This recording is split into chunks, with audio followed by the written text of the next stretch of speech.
주대표와 복음 캠페인 같이 하겠습니다. 복음으로 교회를 새롭게, 세상을 이롭게, 복음으로 가정을 세우겠습니다.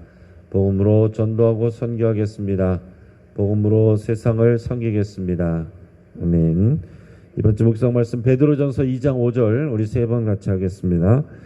너희도 산돌같이 신령한 집으로 세워지고 예수 그리스도로 말미암아 하나님이 기쁘게 받으실 신령한 제사를 드릴 거룩한 제사장이 될지니라. 너희도 산돌같이 신령한 집으로 세워지고 예수 그리스도로 말미암아 하나님이 기쁘게 받으실 신령한 제사를 드릴 거룩한 제사장이 될지니라. 너희도 산돌같이 신령한 집으로 세워지고 예수 그리스도로 말미암아 하나님이 기쁘게 받으실 신령한 제사를 드릴 거룩한 제사장이 될지니라. 아멘. 하나님께서 오늘 우리에게 주시는 말씀은 레위기 26장 14절에서 26절까지의 말씀입니다. 자, 오늘 본문을 통해서 불순종에 따른 저주라는 제목으로 말씀의 은혜를 같이 나누겠습니다.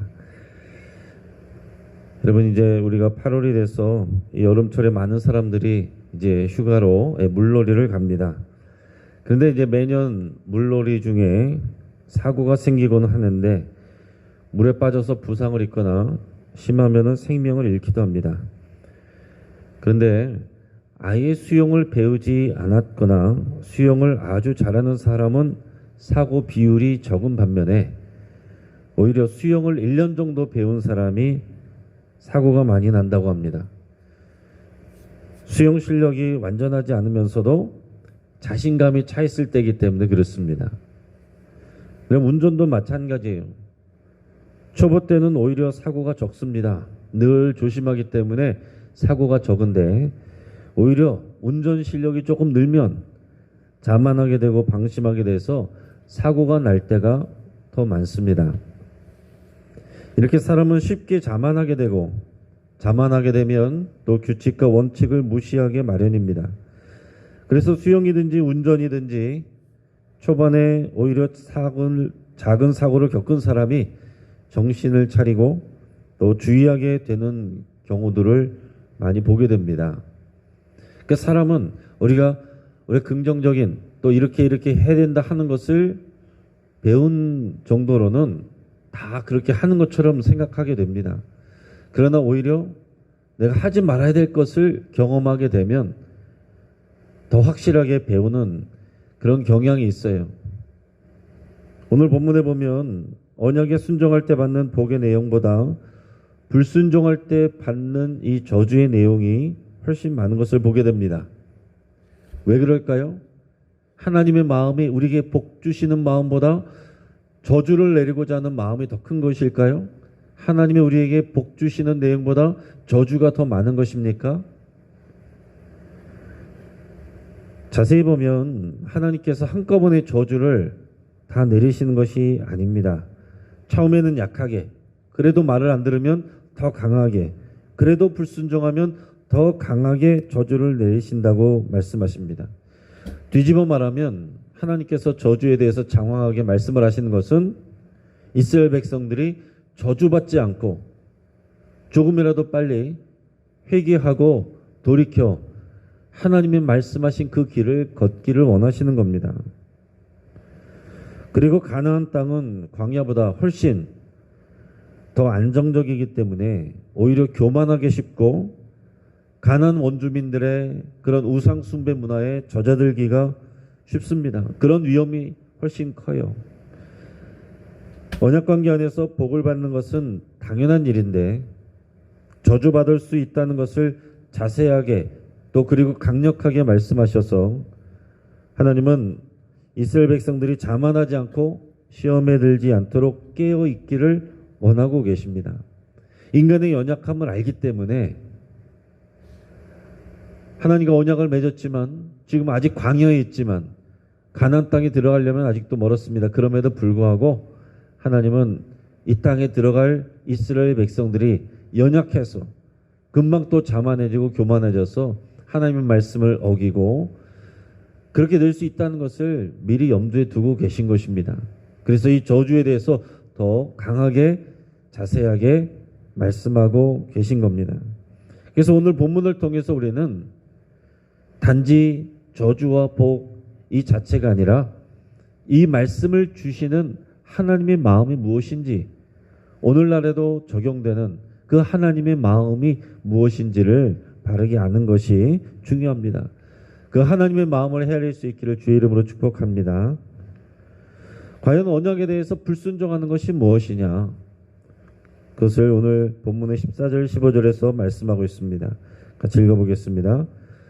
그러나 너희가 내게 청종하지 아니하여 이 모든 명령을 준행하지 아니하며 내 규례를 멸시하며 마음에 내 법도를 싫어하여 내 모든 계명을 준행하지 아니하며 내 언약을 배반할진대. 아멘. 자, 이게 여러 가지 말로 되어 있어서 여러 가지 케이스인 것 같지만 자세히 보면은 하나입니다. 하나님의 말씀을 청종하지 않고 모든 명령을 준행하지 않는 것, 이것이 불순종이라고 말씀하고 있으세요. 청종이란 것, 잘 듣고 지키는 것입니다. 잘 듣고 순종하는 것이 청종이에요. 청종은 하나님의 말씀을 잘 듣고 순종하는 것인데, 하나님이 우리에게 원하시는 것은 이것입니다. 하나님께서 우리에게 들으라 이렇게 말씀하시는 것은 잘 듣고 그냥 감동받고 거기서 끝내라는 게 아닙니다. 청종, 그 말씀을 지켜 행하라는 거죠. 그 말씀을 지켜 행할 때 우리가 하나님의 말씀을 잘 듣는 겁니다. 지켜 행하는 것이 말씀을 잘 듣는 거예요. 여러 번 말씀드리지만 우리 자녀들이 부모의 말은 앞에서는 네네 그러지만은 나가서는 그 말씀을 지켜 행하지 아니하면은 부모님들은 말합니다. 너 왜 그렇게 내 말을 안 듣니? 말 안 듣는 아이들은 다 들었어요. 귀로 들었어요. 들을 때는 아는 것 같지만 지켜 행하지 않는 것은 듣지 않는 것입니다. 그 말씀을 듣고 행해야 되는 거예요. 하나님의 말씀을 들었지만 또한 내 마음대로 이 정도면 됐지 하는 마음이 있으면 하나님 앞에 불순종하게 됩니다.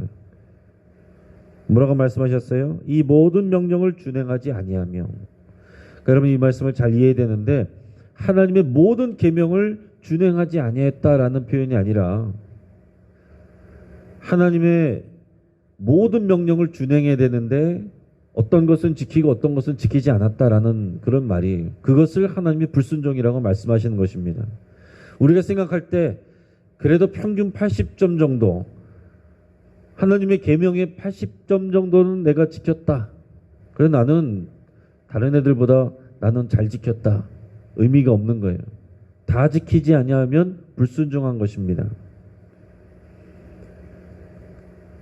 그런 이유가 왜 그렇게 되느냐? 내 규례를 너희가 멸시하며, 멸시하기 때문에 지키지 않는 것이고 지키지 않는 것은 멸시하는 것이 되는 것입니다. 그 마음에 하나님의 법도를 싫어한다라고 그랬어요. 하나님의 말씀을 마음으로부터 그것을 지키지 아니하면 삶으로 나타나지 않는 것입니다. 내 모든 계명을 준행하지 아니하며 내 언약을 배반할진대. 다 지키지 않는 것은, 그 중에 하나라도 어기는 것은 불순종이고 그것은 하나님과의 언약을 배반하는 것이다. 하나님께서 이렇게 말씀합니다. 여러분 그러면은 완벽하게 다 지킬 수 있습니까? 지킬 수 없으니까 여러 가지 제사법을 주신 거예요. 다 지킬 수 없는 것을 아시니까 여러 가지 죄를 지었을 때 그것을 해결하는 방법을 하나님께서 주셨습니다. 그러나 중요한 것은 부지 중에 지은 죄는 하나님 앞에 또 용서를 받지만 알고도 짓고 싫어하여서 짓고 하나님을 대적하여서 짓는 것은 하나님을 배반하는 것이고 불순종하는 것이고 대적하게 되는 것입니다. 오늘 하나님께서는 그러한 경우들을 점점 더 심해질 수 있는 상황들에 따라서 이 저주의 내용들을 더 강력하게 말씀하고 계십니다. 하나님의 언약을 배반하게 되면 그 계약상 하나님의 저주가 발동하게 되는 거예요. 그것은 하나님이 사랑이 없으셔서가 아니라 언약을 맺었기 때문에 당연한 것입니다. 우리가 그것을 당연한 것으로 알아야 돼요. 하나님이 사랑의 하나님이신데 우리한테 이러냐 이게 아니라 하나님과의 언약 관계 가운데 내가 충실하지 아니하면 하나님의 저주가 우리에게 임할 수 있다는 것을 생각할 수 있어야 됩니다. 자, 먼저는 질병과 패전에 대해서 말씀하세요. 16절 17절 말씀을 같이 읽겠습니다. 내가 이같이 너에게 행하리니 곧 내가 너에게 놀라운 재앙을 내려 폐병과 열병으로 눈이 어둡고 생명이 쇠약하게 할 것이요 너희가 파종한 것은 헛되리니 너희의 대적이 그것을 먹을 것임이며 내가 너희를 치리니 너희가 너희 대적에게 패할 것이요 너희를 미워하는 자가 너희를 다스릴 것이며 너희는 쫓는 자가 없어도 도망하리라. 아멘. 언약 관계를 깨뜨렸을 때 오는 저주, 이것을 우리가 언약적 저주라고 말을 할 수가 있겠습니다. 이 언약적 저주가 발동하며 하나님의 이스라엘 백성에게 놀라운 재앙을 내리신다라고 했어요.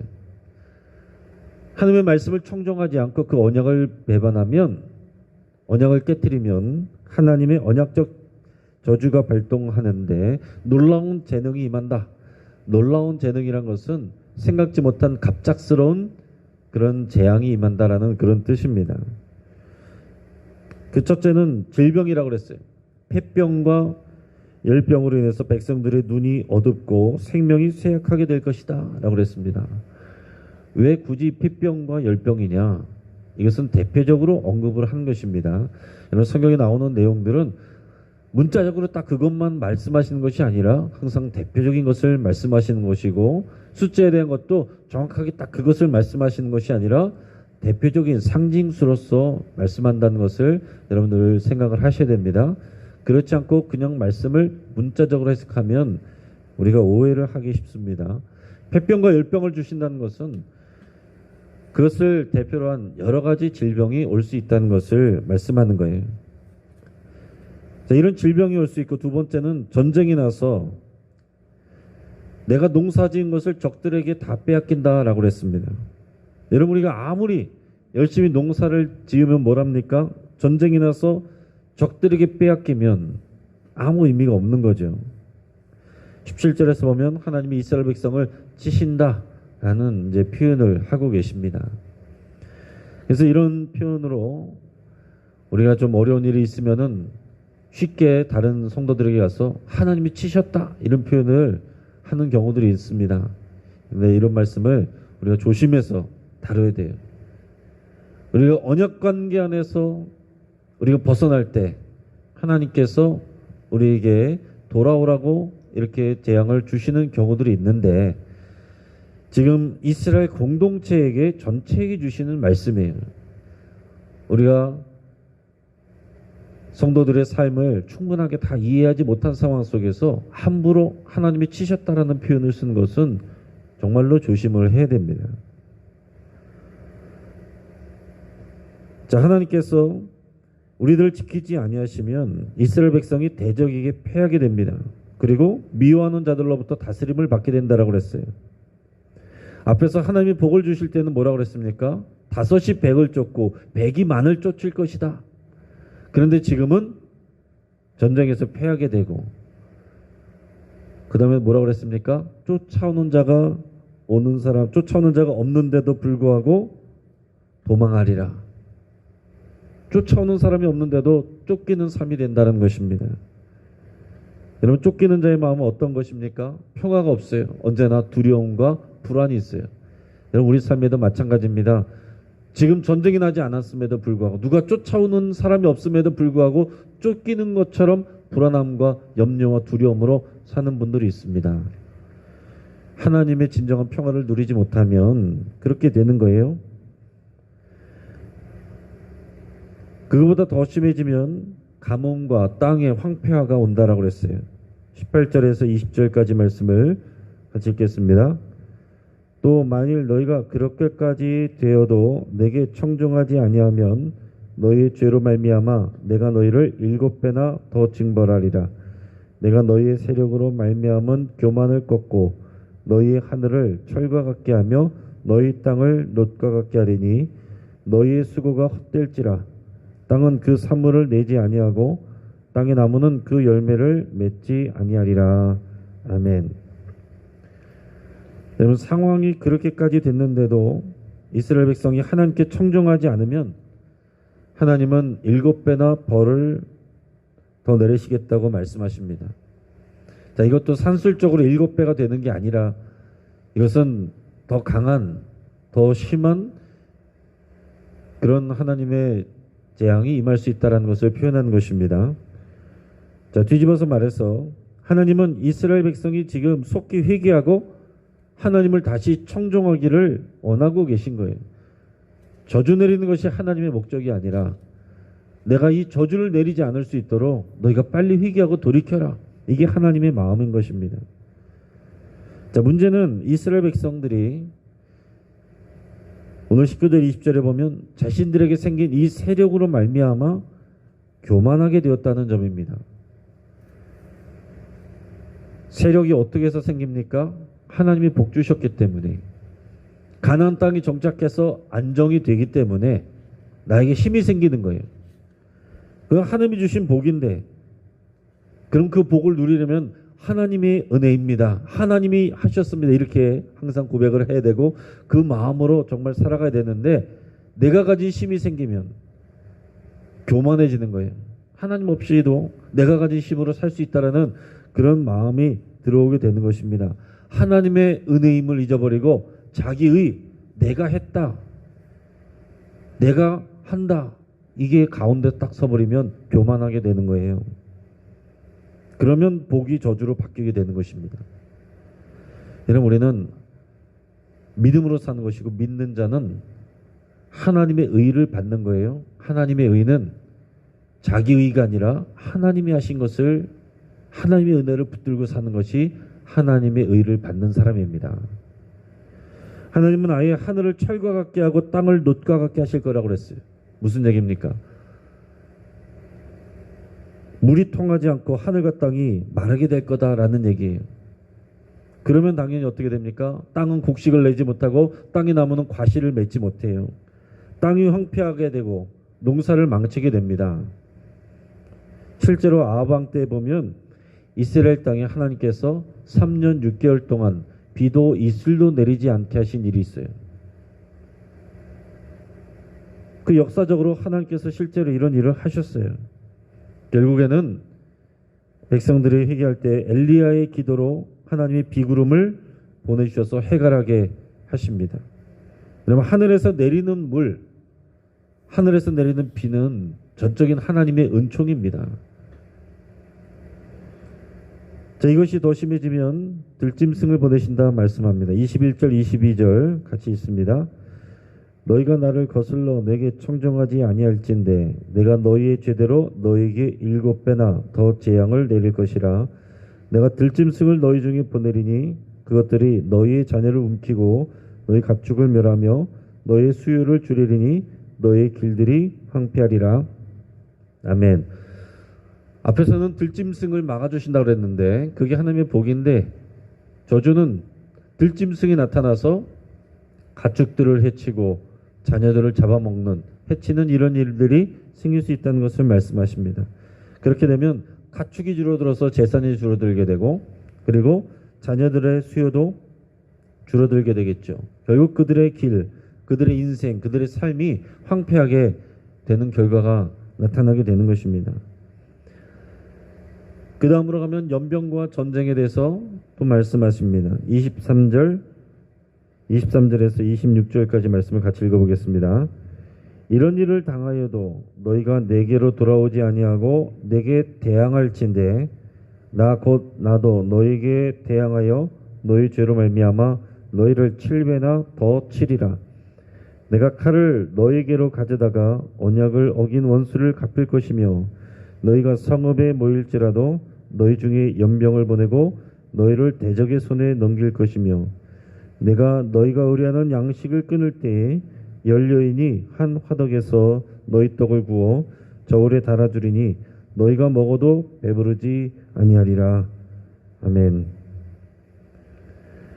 여러분, 위와 같은 일을 당했는데도 이스라엘 백성들이 하나님께 돌아오지 않습니다. 우리가 이렇게 읽을 때는 답답하죠. 이 정도 됐으면 빨리 돌아와야 되는 거 아니냐, 빨리 여호와께로 돌아가야 되는데 왜 저렇게 고집부리고 깨닫지 못하고 저럴까. 근데 여러분, 목회 현장에서 보면 그런 경우가 많이 있습니다. 빨리 돌아와야 될 것 같은데, 하나님 앞에 빨리 엎드려져야 되는데 오히려 바깥으로 나가요. 점점 하나님께 시험이 들고 하나님께 반역하는 마음이 들고 믿음이 사라지고 하나님을 부인하고, 이런 경우들이 심심치 않게 있습니다. 여러분, 우리들 자신에게 우리는 항상 적용을 해야 됩니다. 내가 하나님께 돌아가야 될 상황인데, 하나님께 마음을 쏟아야 될 상황인데 오히려 우리 눈을 바깥으로 돌려서, 그래서 우리의 상황이 좋아져야 될 상황에서 오히려 더 안 좋은 상황으로 가게 되는 일이 없는지 우리는 우리 스스로에게 적용하면서 돌아봐야 됩니다. 지금 이 상황들을 보면, 여기까지 오면 그냥 부주의해서 말씀을 정정하려고 했는데 부주의해서 연약해서 그런 정도가 아닙니다. 이제는 그 마음이 완고해져서 반역하는 마음을 갖고 하나님께 대항하는 그런 정도의 상황까지 온 거예요. 하나님께서 그렇게 말씀하세요. 본인은 아니라고 할 수도 있지만 하나님께서 그의 마음과 그의 믿음의 상태를 그렇게 진단하고 계십니다. 너희가 내게 대항하고 있다. 반역하는 마음을 가지고 대항하고 있다라는 거예요. 그래서 하나님께서 하나님의 백성이지만 그들을 마치 언약 관계 바깥에 있는 원수들을 대하듯이 대하신다고 표현을 하고 계세요. 25절에 보면 칼은 전쟁을 의미합니다. 전쟁에 대해서 하나님께 반역한 자들이 대적의 칼에 망하게 됩니다. 또한 성읍에 모인 사람들이 하나님이 연병을 보내신다라고 그랬어요. 더 나아가서 하나님은 이스라엘 백성을 대적의 손에 넘겨 끌려가게 하실 것이다. 실제로 북이스라엘은 주전 722년에, 남유다는 주전 586년에 포로로 끌려가게 되죠. 하나님의 말씀은 살아있고 역사 속에서 다 그대로 이루어집니다.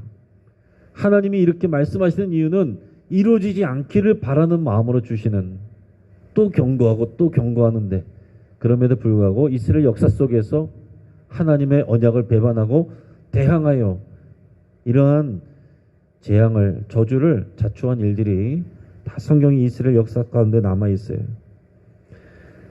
전쟁과 질병으로 남자들이 죽거나 포로로 끌려가게 되면 남아있는 여성들은 극심한 경제적인 어려움을 겪을 수밖에 없게 되겠죠. 그래서 26절에서 이렇게 상황으로 이렇게 하나님께서 표현하시는데, 10명의 여인이 화덕 하나 가지고서 떡을 구워서 그걸 가지고 저울에 나눠서 서로 조금씩 나눠서 먹는다라고 그랬어요. 먹을 게 없으니까, 미래 곡식이 너무나도 부족하니까 화덕 하나 가지고 10명이 모여서, 10집이 모여가지고 그거를 하나 구워가지고 그걸 저울에 달아서 10명이 나눠 먹는다. 먹어도 배부르지 않는 거죠. 극심한 그런 경제적 궁핍이 따라오게 되는 것입니다. 여러분, 질병과 전쟁과 들짐승과 그리고 가난은, 땅이 황폐한 것은 다 연결이 돼 있어요. 이제 말씀을 정리합니다. 하나님께서 언약에 대한 복의 내용보다 불순종의 내용, 여기에 대한 저주를 많이 말씀하신 이유는 최대한 저주를 내리지 않고 싶어 하시는 하나님의 마음 때문입니다. 또한 광야에서보다 가나안 땅에서 더 많은 유혹이 있기 때문에 지금 하나님께서 이 언약적 저주에 대해서 많이 말씀하고 계신 거예요. 하나님의 언약을 청정하지 않는 것은 불순종하는 일이고, 이것은 언약을 배반하는 행위이고, 그에 따른 정당한 벌과 저주가 임하게 되는 것입니다. 하나님의 사랑이 없어서가 아니에요. 하나님이 내리시는 저주의 내용은 모두 하나님의 주시는 복이 성취되지 않았을 때 나타나게 되는 것입니다. 질병과 전쟁과 들짐승과 가뭄과 땅의 황폐화로 인한 가난, 대적에게 포로로 끌려가는 일 등이 하나님이 주신 복의 반대에 대한 저주의 내용입니다. 여러분, 오늘날에도 우리 하나님은 신실하시고 동일하십니다. 하나님의 마음은 여전하신 거예요. 하나님과 우리는 새 언약 관계 안에 여전히 있습니다. 오늘날 우리의 집과 우리의 가문과 이 교회와 사회와 열방 가운데서 하나님이 하시는 일들을 하나님과의 이 언약적 관계 안에서 바라볼 수 있기를 주의 이름으로 축복합니다. 세상의 눈으로 세상적인 지식으로 바라보는 것을 넘어서서 언약적 관계 안에서 하나님의 눈으로 바라볼 수 있어야 돼요. 그리고 이 가운데서 저주가 아닌 복을 주시고 싶어 하시는 우리 하나님의 마음을 헤아릴 수 있기를 주의 이름으로 축복합니다. 같이 한번 기도하겠습니다. 오늘 말씀을 붙잡고 같이 기도할 때 내가 지금 자만하게 또 교만하게 말하고 행동하는 것들이 있다면 여러분 회개하며 기도할 수 있길 바랍니다. 내가 지금 가지고 있는 풍요와 힘이 나의 능력이 아니라 하나님의 은혜인 것을 여러분 고백하며 기도할 수 있길 바랍니다. 또 마음으로부터 하나님을 사랑하고 그의 말씀을 청종하기로 결단하며 기도할 수 있기를 바랍니다. 우리 가정을 위해서 기도할 때 하나님에게서 멀어지며 더 나아가서 대적하는 단계로 우리 가족들이 나가지 않도록, 우리 가정이 그렇게 나가지 않도록 더욱 하나님을 알아가고 사랑하기를, 하나님과 관계가 멀어지기 전에 속히 하나님께로 돌아오기를 위해서 여러분 같이 기도하겠습니다. 우리 교회가 속한 강서노회와 북시 차례 목사 장로 여러분들을 위해서 우리 하나님께 기도하며 모든 목사님 장로님들이 하나님께 청종하기를 위해서 함께 기도하겠습니다. 그래서 건강한 우리에게 노회와 시차례가 될 수 있도록 위해서 함께 기도하겠습니다. 지금 모리타니아 우물 파기 사역이 순조롭게 진행이 되고 있는데 완성이 될 수 있도록 하나님께서 인도하시기를 위해서 함께 기도하겠습니다. 또 러시아와 중국이 중심이 돼서 지금 신냉전 시대로 가는 것이 아니냐 하는 많은 우려가 있습니다. 여러분, 이 세계와 열방 가운데 하나님께서 역사하시고 일하셔서 이런 황폐한 신냉전 시대로 가지 않도록 여러분 간절한 마음으로 함께 기도하길 바랍니다. 주여 한번 부르짖고 합심해서 함께 기도하겠습니다. 주여